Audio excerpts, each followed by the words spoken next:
Darkness can seep into the most ordinary places, even the ones meant for safety and healing.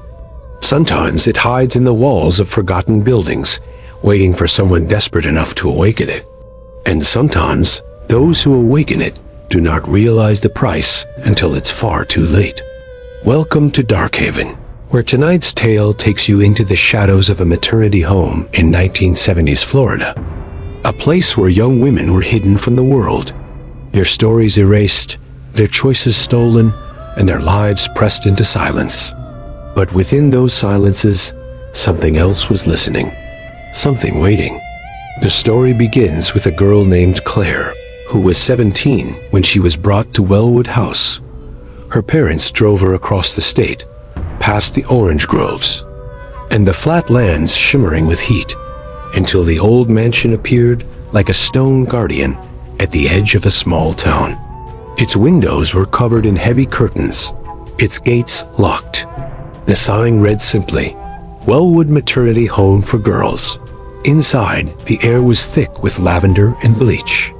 A nurse in a crisp uniform took Claire's suitcase, her eyes avoiding Claire's face. The rules were simple, she explained. No visitors after hours, no contact with family without supervision, no wandering the halls at night. "This is a place of healing," the nurse said, though her tone was more command than comfort. Claire met the others quickly. Anna, who never spoke of the father of her child. Margaret, who smiled too brightly, as if pretending she wasn't afraid. And Jo, who carried herself with a sharpness, eyes constantly scanning the room as though expecting an enemy. The girls slept in narrow beds lined against the wall of a long, dimly lit dormitory. At night, the sound of muffled sobs rose and fell like the tide. The house creaked in strange ways. The floorboards shifted when no one was walking. Doors clicked shut on their own. And at night, when the nurses retired, the silence grew so heavy it pressed on their chests, as though the house itself was listening. It was Jo who found the book. One evening, while sneaking into the storage room in search of cigarettes, she stumbled across a loose plank in the floor. Beneath it lay a small chest, its wood blackened with age, its lock rusted but fragile. She pried it open, and inside was a book bound in cracked leather, its pages yellowed, the ink faded but legible. The cover bore no title, only a strange sigil pressed into the leather. A circle intersected with 3 jagged lines. Jo showed it to Claire, whispering with excitement. "It's witchcraft," she said. "Real witchcraft. Look at these drawings." The pages were filled with symbols, incantations, recipes using herbs, bones, and strange markings that looked like constellations turned upside down. At first, Claire wanted nothing to do with it. She had been raised to believe in sin, and this book reeked of it. But Jo was persuasive. "We're trapped here, Claire. They lock us away. They make us give up our babies, and then they expect us to vanish. Don't you ever want something more than silence?" It started with a small ritual, nothing more than a test. The book described a charm to soothe pain and fear. They gathered in the dormitory after lights out, drawing a circle on the floor with chalk stolen from the schoolroom. Jo read the words while the others joined hands. The air grew still, unnaturally still, and for a moment, Claire swore she felt something brush past her cheek, as though the air itself had shifted. That night, Anna slept without crying. Margaret whispered that her morning sickness vanished. Even Claire, who had been plagued by nightmares, slept peacefully for the first time in months. They told themselves it was coincidence, but deep down, none of them believed that. So they tried again. The book grew bolder with each page. Spells for protection, for secrecy, for strength. They performed them in whispers. Candles stolen from the chapel flickering in the dark. And each time, the results were undeniable. But the book's demands grew heavier. One ritual required a drop of blood, another, a lock of hair. And though the results were powerful, nurses falling mysteriously ill, rules loosening. When they needed freedom, the cost began to unsettle them. Claire, especially, grew wary. "This is dangerous," she whispered one night. "We don't know what we're inviting in." But Jo only smiled, her eyes gleaming in the candlelight. "We're not inviting it in. It was always here. We're just listening." Strange things began to happen in Wellwood House. Mirrors cracked without cause. The old grandfather clock in the hallway began striking 13.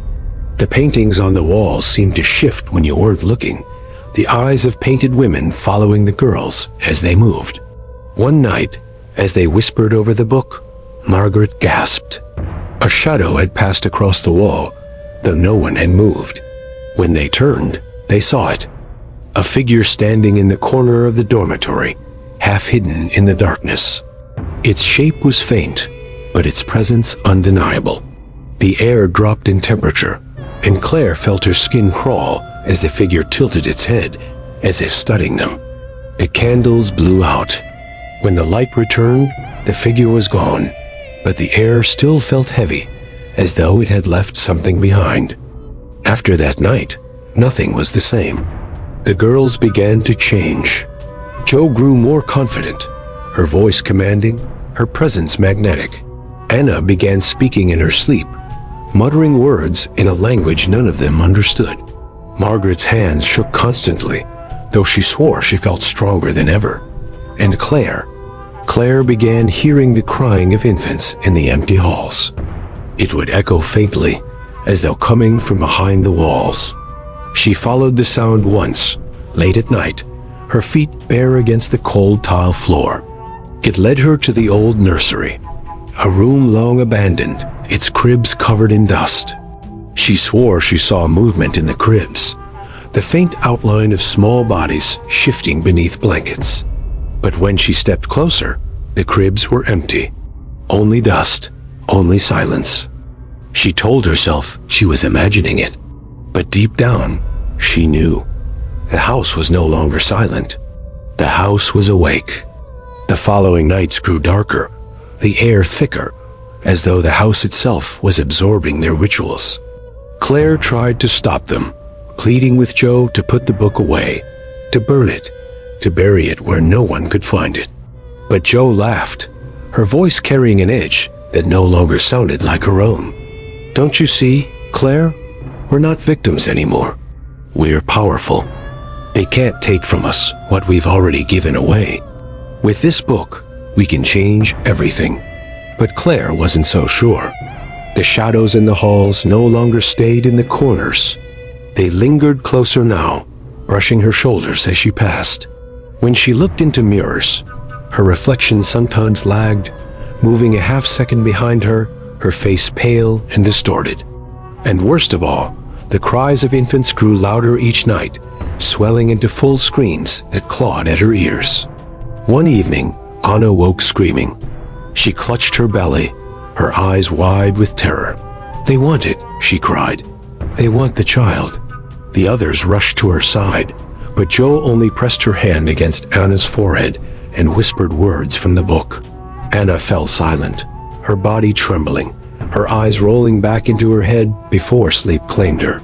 Claire pulled Jo aside, her voice shaking. "What did you do to her?" "I protected her," Jo snapped. But there was no warmth in her eyes, only a strange hunger. The book doesn't take without giving. It protects us in exchange for what it needs. Claire realized then that Jo no longer saw the book as dangerous. She saw it as sacred. The climax came on a stormy night when the house itself seemed to tremble under the weight of thunder. The nurses had retreated to their quarters, leaving the girls alone. Jo gathered them in the dormitory, candles flickering, the book open on her lap. Her voice rang out, chanting words that scraped against the walls like nails. "This is the night we free ourselves," she declared. "No one will take our children from us. No one will erase us. Tonight, we claim our power." Margaret and Anna joined her, their voices rising, their faces pale in the candlelight. Claire stood back, her chest tight with dread. She wanted to run, to scream, but her feet would not move. It was as if the house itself held her in place. The ritual grew louder.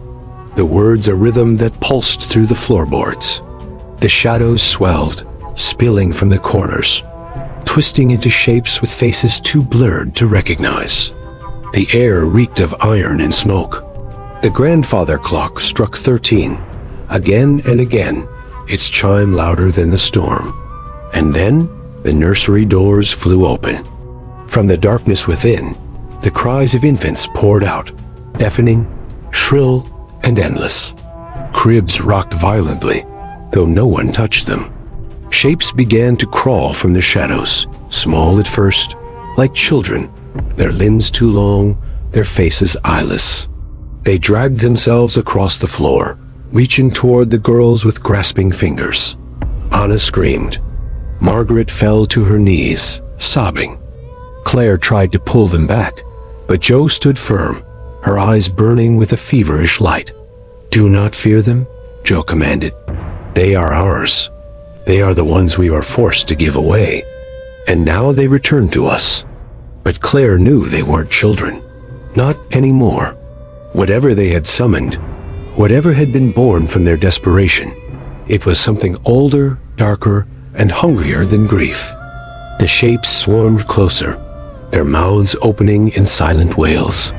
The candles blew out all at once, plunging the dormitory into suffocating darkness. Claire clutched Anna's hand and pulled her toward the door, but it slammed shut with a force that rattled the walls. The only light came from the book, its pages glowing faintly, symbols writhing as though alive. Jo stepped into that glow, her voice rising above the storm. "I give myself," she declared. "Take me and leave them." The air split with a shriek, not human, not earthly. The shadows surged toward her, swallowing her whole. Her scream cut off abruptly, leaving only silence. The book snapped shut, its glow extinguished. When the lights returned, Jo was gone. Only her shoes remained, lying neatly where she had stood. The house fell eerily quiet. The shadows retreated. The cries of infants faded into nothingness. The girls collapsed in exhaustion, their bodies trembling, their minds shattered by what they had seen. By morning, the nurses found them huddled together in silence. They claimed Jo had run away in the night, though none of them spoke to deny it. The book had vanished, the plank in the storage room sealed tight, as if it had never been moved. But Claire knew the truth. She knew Jo had not run away. She had been claimed. The weeks passed in a blur. Margaret grew weaker, her body fading until she left the home entirely, her whereabouts never discovered. Anna delivered her child early, but the baby was whisked away before she could even hold it. Claire was left alone, haunted by the memory of shadows and cries that would not leave her mind. Years later, when Wellwood House was finally abandoned, locals whispered of strange noises that came from its crumbling halls. The sound of infants wailing in the night, the echo of girls chanting in a language no one knew, and sometimes a single scream that cut off mid-breath. Those who dared to enter claimed the air was thick with lavender and bleach, just as it had been decades before.